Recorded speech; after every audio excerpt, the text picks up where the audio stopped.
Have you ever been watching a football game when you see the quarterback take a massive hit and maybe his ankle's rolled and he's down?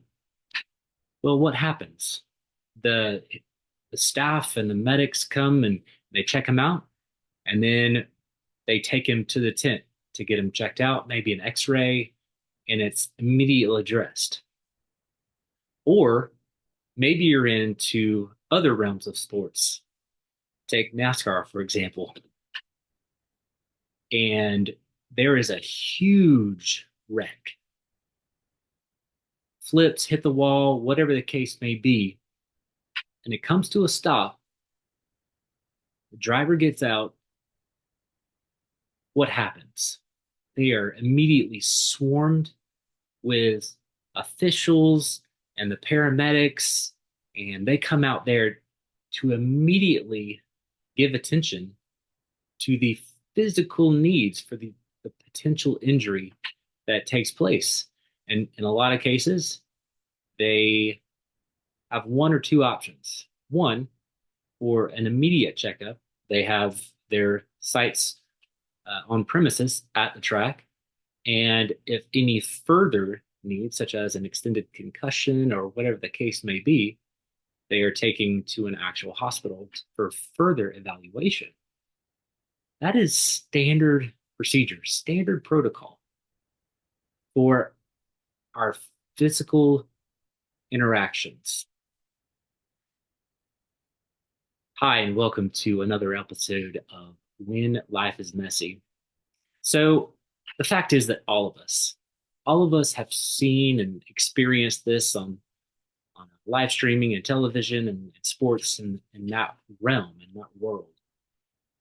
My question is this: why is it such a taboo or such a non-standard procedure for the same case to be true for our emotional injuries, uh, professional injuries, relational injuries, maybe even spiritual injuries? Why is it such a taboo thing when it comes to when you can't see it, you can't smell it, you can't touch it, then it just must be in your head and just figure it out. I came across this amazing resource because the fact of the matter is this: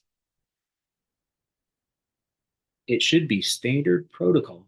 Just as when we get a physical injury, we are immediately addressing it as we should.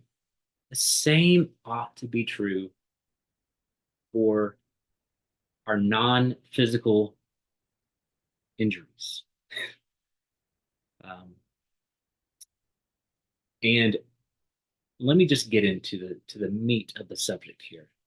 So maybe you've been injured in a professional sense. You've experienced some betrayal, you fill in the blank for yourself. And there is an open wound that needs to be addressed, and there's healing and repair, recovery, an injury that needs to be recouped, that needs to be taken place. Has that ever occurred in your life? Yes, of course. We all experience those times in life. It's part of our shared human experience. Man, I wish there was a resource out there that addressed this. Well, I'm here to tell you today that uh, a recent handful of experiences in my own life has led me down this path because I needed resources outside of my own sphere of influence, my own sphere of experience, to speak into my life in order to facilitate that that healing from a professional perspective. And I just want to share that with you today because it's that life changing. Okay. All right, here we go. It is this book right here. Kind of a funny, kind of quirky name, but Break Every Stinking Chain. And you can see the author here and there. And the title and the imagery up here kind of speaks for itself. But I want to take a few minutes. I'm just going to go through the table of contents for the sake of our brevity here. And you can decide for yourself how powerful of a tool this would be for you. All right, break every stinking chain, healing for hidden wounds. All right, here I'm at the table of contents here. Of course, there's a preface and introduction. There's 7 chapters, and I'm just going to read you the chapter titles. Give us a broad overview, a 30,000-foot overhaul for this topic here.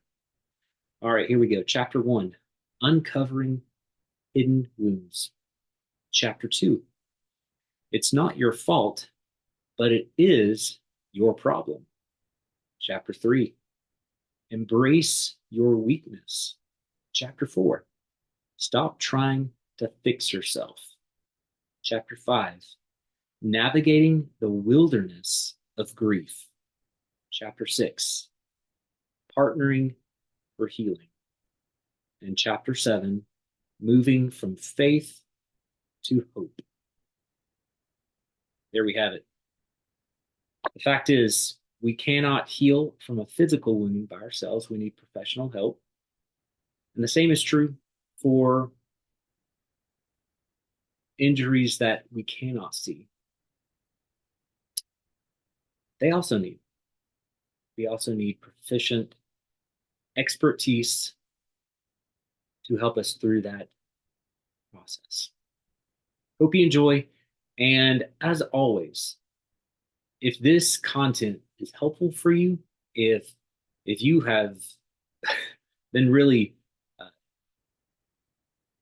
it's been helpful for you, I would love for you to take 2 seconds to like and subscribe down below in the comment section.